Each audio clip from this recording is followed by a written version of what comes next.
I want to talk about Jesse Lingard. Scored at the time of recording this morning for England against Andorra, granted, but a lot has been said about his renaissance at West Ham and whether he should have actually signed permanently with them and committed to the project there. But he's chosen to stay at United. I love your thoughts whether you think that it was a poor decision on his behalf, or was it actually smart to stay, with what United are building and be a squad player?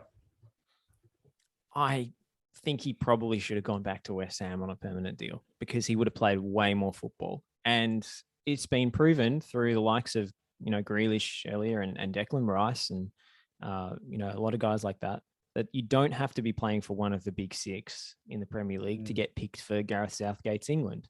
It's not a requirement like it used to be. So Jesse Lingard staying at United, I don't think he's going to get that many chances in the first team with Ronaldo arriving and the squad looking so crowded in the front three. Maybe he could play a little bit in midfield in a 4-3-3.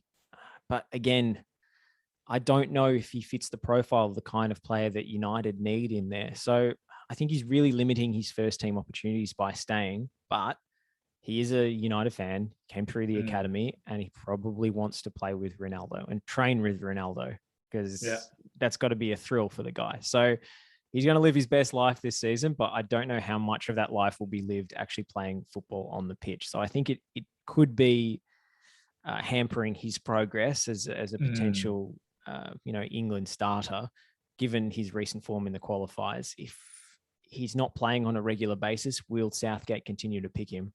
I'm not sure. Probably not. And I think, I joked about vibes before, but, he has a very good relationship with, players like Marcus Rashford. And maybe it was a decision made out of comfort. I want to reel off some of his stats in the last 5 seasons. You go all the way back to what I think was his best season in 17-18. He had 33 appearances, 8 goals is his highest return to date.